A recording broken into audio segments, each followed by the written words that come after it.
Hello robotic guys, आज मैं जा रहा हूँ आपको बताने यशकावा रोबोट के बेसिक टीच पेंडेंट के बारे में। चलिए हम स्टार्ट करते हैं बिना देरी किए, बिना टाइम वेस्ट किए। फर्स्ट हम आते हैं स्विच मोड पर। ये स्विच मोड क्या है? ये स्विच मोड होता है आपके रोबोट को रिमोट, प्ले और टीच मोड में करने के लिए। इसके अंदर एक चाबी लगती है जिसको आप रिमोट मोड पे कर सकते हो, प्ले में कर सकते हो और टीच मोड पे कर सकते हो। अब इस टीच मोड में क्या रहता है, आप देख रहे होंगे टीच पेंडेंट के अंदर सबसे लास्ट में येलो कलर में एक उंगली बनी हुई है जिसके अंदर टी लिखा हुआ है। इसका मतलब है कि ये टीच मोड में है। अभी इसके स्विच पे मत जाइएगा, इसका स्विच जो अभी ख़राब हो गया है तो इस वजह से ये थोड़ा अजीब सा दिखाई दे रहा है। अब ये क्या है, रोबोट टीच मोड में है, ये इसका इंडिकेशन रहता है। जब रोबोट टीच मोड में रहता है तो हम किसी भी प्रोग्राम फाइल को बना सकते हैं, डिलीट कर सकते हैं और कई सारे फंक्शंस कर सकते हैं। ठीक है, यहाँ तक कि प्रोग्राम में थोड़ा एडिटिंग भी कर सकते हैं और प्रोग्राम को रन करके भी देख सकते हैं कि कैसे वर्क कर रहा है, और वेल्डिंग भी कर सकते हैं हम टीच मोड में। अब अगर आपको कोई प्रोग्राम बनाना है तो आप उसे वेल्डिंग फाइल ऐड करें, उसके अंदर डिलीट करें, या जितने भी फंक्शन होते हैं रोबोट के अंदर वो सारे आप उसके अंदर क्रिएट भी कर सकते हैं और डिलीट भी कर सकते हैं और उनको यूज़ कर सकते हैं मैक्सिमम ऑप्शंस को। अब हम आते हैं प्ले मोड पर। जब हम प्ले मोड पर आते हैं तो आप देख रहे होंगे ये स्टार्ट ग्रीन कलर में।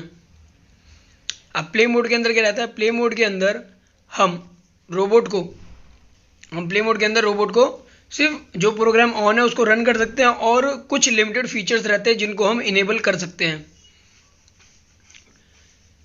कुछ लिमिटेड फीचर्स को इनेबल कर सकते हैं, जैसे कि ये सर्वो बटन है। अब हम सर्वो को दबाएंगे, अभी मैं आपको दिखाता हूँ बैक ऑफ टीच पेंडेंट के पीछे कि ये जो सर्वो था अभी ब्लिंक कर रहा था धीरे धीरे। अब आप ये जो पीछे ब्लैक कलर का दिखाई दे रहा है आपको, ये स्क्वीज़र। जैसे आप इस स्क्वीज़र को दबाए रखेंगे, प्रेस करेंगे थोड़ा स्लोली, ठीक है, ज़्यादा तेज मत करिएगा वरना फिर ज़्यादा ब्लिंक होने लगेगा। आपको क्या करना है, हल्का सा प्रेस करना है इसको, हल्का सा। जैसे आप हल्का सा प्रेस करेंगे तो आप देखेंगे कि ये जो ब्लिंक हो रहा था अभी सर्वो वाला, ये ग्रीन कलर का बटन, अभी क्या होगा, ये कंटिन्यूसली जलने लगेगा। देखिए जल रहा है ना, जैसे मैंने उसको प्रेस किया, देखिए छोड़ दिया तो फिर ब्लिंक होने लगा। अब फिर प्रेस करूंगा तो फिर कंटिन्यूसली अब जलने लगेगा। जब ये प्ले मोड में रहेगा तब और रिमोट मोड में रहेगा तो ये कंटिन्यूसली जलेगा, इस चीज़ का ध्यान रखिएगा। सर्वो बटन, तब आपको क्या करना है, जैसे आप प्ले मोड में करेंगे आप सर्वो पर क्लिक करेंगे तो वो कंटिन्यूसली जलता रहेगा। अभी ये आपको व्हाइट कलर का होल्ड दिख रहा होगा, व्हाइट कलर का लिखा हुआ होल्ड बटन। ये होल्ड बटन यूज़ किया जाता है सिर्फ जिस रोबोट का टीच पेंडेंट है उसी को होल्ड करने के लिए, उसी को रोकने के लिए। आपको लगता है कि ये रोबोट गलत डायरेक्शन में जा रहा है तो आप क्या करोगे, उसको क्लिक करोगे और रोक दोगे। जैसे कि देखिए अभी मैं, ये ग्रीन बटन है स्टार्ट बटन, जैसे ही मैं इसको प्रेस करूंगा नीचे अलार्म आ रहा है सेट टू प्ले मोड। अब ये जो स्टार्ट बटन है ये सिर्फ वर्क करता है उसी वक्त जब हमारा रोबोट ओनली प्ले मोड में रहेगा तभी। ठीक है, अभी क्या है, ये रोबोट देखिए टीच मोड में, जैसे मैं आपको पहले बताया ये भी रोबोट क्या है, टीच मोड में। इसीलिए ये क्या है, ये स्पीड का सिंबल है, मीडियम हाई स्पीड।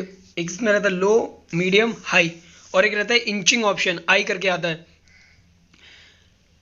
देखिए ये है लो करने के लिए, आप इससे कम कर सकते हैं स्पीड को स्लो वाले से। देखिए अभी मैं कम करके दिखाता हूँ आपको, जैसे मैं उसको क्लिक करूँगा तो अब ये कम होने लगेगा। अच्छा वो देखिए अब लो हो गया, इंचिंग हो गया, लो हुआ, फिर मीडियम हुआ, फिर हाई हुआ। तो इस तरीके से ये स्पीड स्लो से डिक्रीज होगी, फास्ट से इंक्रीज होगी। ये है कोऑर्डिनेट का ऑप्शन, इसे कहते हैं एक्स वाई जेड कोऑर्डिनेट, या हम कह सकते हैं X Y Z coordinate, cylindrical coordinate हम कह सकते हैं इसे। देखिए ये टूल से हमारा कोऑर्डिनेट चेंज होता है। जैसे ही मैं टूल को प्रेस करूंगा तो ये आया मेरा टूल कोऑर्डिनेट।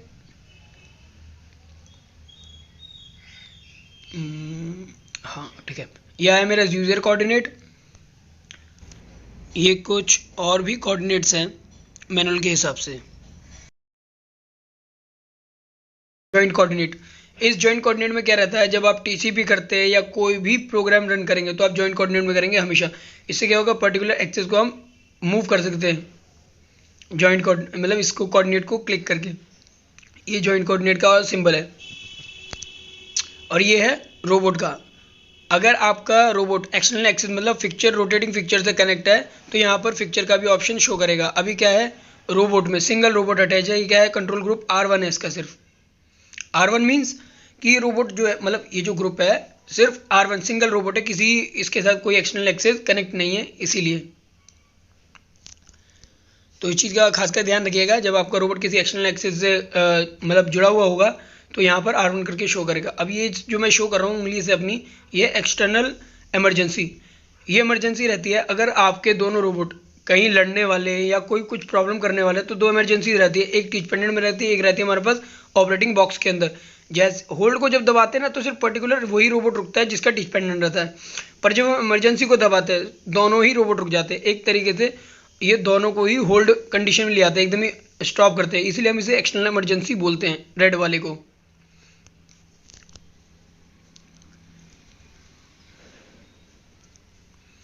अब हम आते हैं कर्सर की पर। ये जो है हमारा कर्सर की है, इससे हम अप डाउन लेफ्ट राइट अपने उस एक ब्लू कलर का, अभी देखिए इंडिकेशन दिखाता हूँ मैं आपको टीच पेंडेंट के अंदर, तो अभी उससे क्या है लेफ्ट राइट कर सकते हैं। ये मल्टी लेआउट है, मतलब स्क्रीन को आप कई सारे लेआउट्स में चेंज कर सकते हैं। ये मेन मेन्यू, इसका यूज़ किया जाता है फुल स्क्रीन और हाफ मतलब फुल स्क्रीन करने के लिए डिस्प्ले को। अभी देखिए मैं जैसे इसे क्लिक करूँगा तो अभी आपकी स्क्रीन देखिए फुल स्क्रीन हो जाएगी, देखिए फुल स्क्रीन हो गई। इसको क्लिक किया तो अभी नॉर्मल स्क्रीन हो गई। यह है सिंपल मेन्यू। सिंपल मेन्यू को यूज़ किया जाता है एडिट ऑफ जॉब के लिए या कोई भी चीज़ एक्स्ट्रा करने के लिए, जॉब ऑफ शो करने के लिए, उन सब चीज़ों के लिए इसको यूज़ किया जाता है। अब सर्वो ऑन रेडी, ये मैं आपको बता चुका हूँ, इसे यूज़ करते हैं सर्वो को ऑन कराने के लिए। इसको क्लिक करेंगे तो सर्वो कुछ देर के लिए ऑन हो जाएगा। और ये था अभी डायरेक्ट ओपन, मैंने जो आपको दिखाया सर्वो ऑन के ऊपर क्या था, डायरेक्ट ओपन। इसका यूज़ किया जाता है डायरेक्ट ओपन का अगर आपके पास कोई फाइल है और आप उसे खोलना चाहते हैं, जैसे कि अभी मैं दिखाता हूँ आपको, देखिए थोड़ा नीचे ला के, अभी मैं उसको जैसे ही सिलेक्ट करूँ, ये डायरेक्ट ओपन की बात कर रहा हूँ, ये जो है डायरेक्ट ओपन। अभी देखिए ऊपर ऑप्शन दिया कि अब मेरे से पूछ रहा है कि भाई आपको इनपुट वाला जॉब खोलना है या जॉब खोलना है, तो मैं क्या खोलना चाहता हूँ, जॉब को। मैं जैसे ही सिलेक्ट करूँगा तो मेरी जॉब खुल गई। तो आप इस तरीके से कोई भी फाइल को खोल सकते हैं। जैसे ही मैं इसे क्लिक करूँगा तो रिटर्न हो जाएगा वापस। अभी आता है पेज। अब ये पेज किस लिए रहता है, पेज इंक्रीज करने के लिए। मान लीजिए आपके एक पेज पर 10 नंबर आ रहे हैं और आप बाकी आगे के भी 10 देखना चाहते हो, तो इस पेज को क्लिक करिए तो आप आगे के भी 10 नंबर देख सकते हैं। जैसे कि मैं आपको दिखाता हूँ यूनिवर्सल आउटपुट खोल के। अब देखिएगा जैसे ही मैं इस पेज को, देखिए एक्टिवेट हो गया ना पेज, ग्रीन लाइट जल गई। अब मैं जैसे इसको क्लिक करूँगा, देखिए 1 से 8 तक है, जैसे ही इसको क्लिक करूँगा तो इसकी वैल्यू हो जाएगी, देखिए 1 से 8 तक ना। कर्सर के थ्रू तो मैं कर ही सकता हूँ धीरे धीरे, तो कर्सर के थ्रू मुझे 8 तक लेके जाएगा। अगला पेज पे जाना है तो मुझे से ही क्लिक करना पड़ेगा, कर्सर भी वहाँ काम नहीं करता। देखिए अब एकदम ही बढ़ रहे हैं, 8 बढ़ रहे हैं हर बार।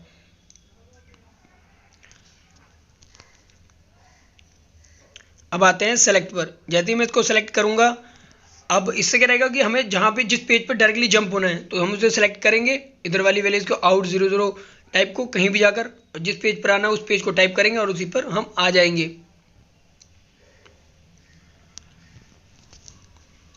ये है कैंसिल। अगर हम किसी भी, मतलब मान लीजिए कैंसिल यूज़ होता है कि हमने कोई पेज खुला और हमें नहीं चाहिए कि हमें वापस जाना है, तो हम इस कैंसिल को दबाएंगे तो वापस चले जाएंगे। अगर देखिए ये मैंने अलार्म जनरेट किया, स्टार्ट दबाते क्या कह रहा है, सेट टू प्ले मोड। अब मैं कैंसिल करूँगा ना तो ये अलार्म भी यहाँ से हट जाएगा कैंसिल करने से, देखिएगा ये हट गया। सेलेक्ट का तो यूज़ मैं आपको बता ही चुका हूँ, उसके नाम से ही जाहिर हो रहा है। सेलेक्ट यूज़ किया जाता है सेलेक्ट करने के लिए किसी भी ऑप्शन को। जैसे कि आप गए, मैं कर्सर से अप एंड डाउन किया, जॉब पे गया, जॉब पे जाने के बाद फिर मैंने उसे सेलेक्ट कर दिया, तो मैं किस में आ गया, मास्टर जॉब के अंदर। ये देखिए मूव जे और वीजे आपको दिखाई दे रहा है, मैं इसको भी सिलेक्ट कर सकता हूँ। देखिए मैंने खोल लिया, इसको सिलेक्ट 2 बार किया तो मैं इसकी स्पीड भी चेंज कर सकता हूँ इस तरीके से। और बाकी अब हम आते हैं अपने 6 एक्सिस पर, SLU RBT, ये 6 एक्सिस है रोबोट की। हम इन तरीके से इसे मूव कर सकते हैं। ये जो स्टार्टिंग SLU है ये लीनियर मूवमेंट्स के लिए ज़्यादातर हम यूज़ करते हैं इन एक्सेस का, और RBT का यूज़ करते हैं रोटेटरी मूवमेंट के लिए। आप जब इसे यूज़ करेंगे जॉइंट में तब आपको क्लियरली डिफाइन होगा, पता चलेगा कि इन सब एक्सेस का किस तरीके से हम यूज़ करते हैं। देखिए ये हमारा इश्कावा रोबोट है DX200।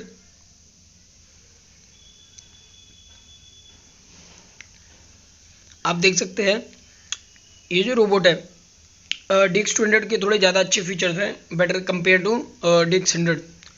और इसकी देखिए सबसे नीचे जो एक्सिस रहती है रोटेटिंग वो रहती है S एक्सिस, फिर जहाँ पर मोटर लगी है ऊपर वाली इसे कहते हैं L एक्सिस, और उससे ऊपर एक और मोटर लगी होगी वायर फीडर के पास उसे बोलते हैं U एक्सिस।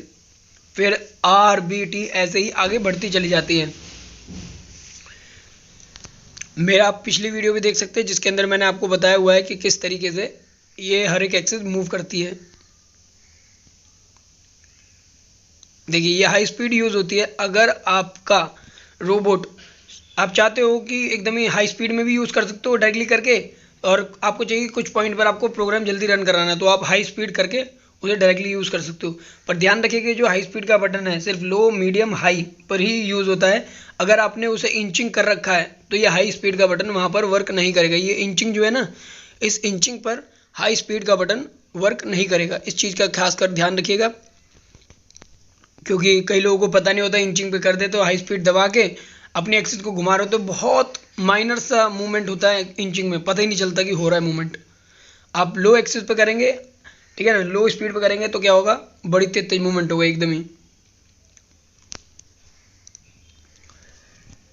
थोड़ा इस तरीके से है तो खासकर ध्यान रखिए इन सब चीज़ों का। और जब आप न्यू कमर हैं, रोबोट में नहीं पता है, मतलब आप सीख रहे हैं, तो आपको क्या करना है, हमेशा लो स्पीड में करना है।